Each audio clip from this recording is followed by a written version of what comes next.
ఈశ్వరా, పవనేశ్వరా, పవనేశ్వరా.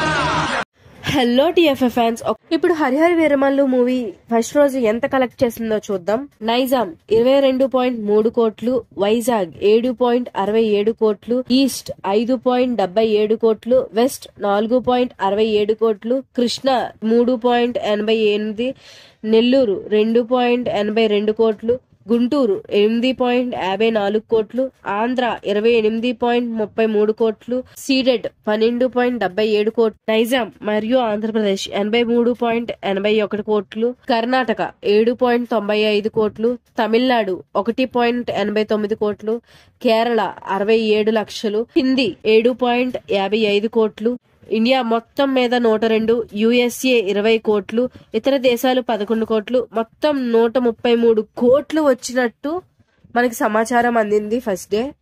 And అసలు expect చేయలేదండి, చాలా ఎక్సైటెడ్ గా చూసాం ఈ మూవీ గురించి.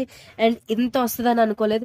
ఇప్పుడే ఎంత వస్తే అసలు ఆ భీమ్లా నాయక్ టైంలోనూ అంత టికెట్స్ మనీ తక్కువ ఉన్నప్పుడే అంత వచ్చిందంటే, ఇప్పుడు ఈ ఫస్ట్ డేనే ఎంత వచ్చిందంటే ఇంకా మారి మోగిపోతుంది. 100 రోజులు ఆడేస్తుంది అనిపిస్తుంది సినిమా మొత్తం. సినిమా ట్రైలర్ రిలీజ్ అయినప్పుడే ఫుల్ ఎస్టిమేషన్ వేస్తాం కదండి, ఇలా ఉంటది అలా ఉంటదని యాజ్ ఇట్ ఈస్ దింపేశాడు సినిమా. ఏంటండి ఆ కలెక్షన్స్, నాకెందుకో పుష్పాన్ని దాటిపోద్ది అనిపిస్తుంది. ఫస్ట్ డే ఎంత మంచి కలెక్షన్ వచ్చిందంటే ఫుల్ ఉంటది. ఇప్పుడు హరిహర వీరమల్లు ఫస్ట్ రోజే ఇంత కలెక్ట్ చేస్తుందంటే చూద్దామండి అసలు ఎంత హైప్ అవుతుందో. నాకు తెలిసి భారీ బడ్జెటే ఉంది దీని మీద, ఆ బడ్జెట్ మించిన కలెక్షన్స్ వస్తాయి అనిపిస్తుంది. అంత మంచి డెప్త్ స్టోరీతో వచ్చినట్టు కూడా తెలుస్తుంది డైరెక్టర్ గారు. అసలు పవన్ కళ్యాణ్ గారి కెరియర్ లోనే మంచి కంబ్యాక్ అండి. అసలు ఇలాంటి మంచి సినిమా తీయడం వల్ల ఆయనకి మంచి కంబ్యాక్ అనే చెప్పాలి ఈ మూవీ. ఆయన పొలిటీషియన్ గా తెగిన తర్వాత ఆయనకి ఇది ఒక పెద్ద కంబ్యాక్ అని చెప్పాలి. ఎందుకంటే పవన్ కళ్యాణ్ గారి కష్టం కృషి అంతా నెరవేరుతుందనే మనం చెప్పాలి ఈ సినిమాతో.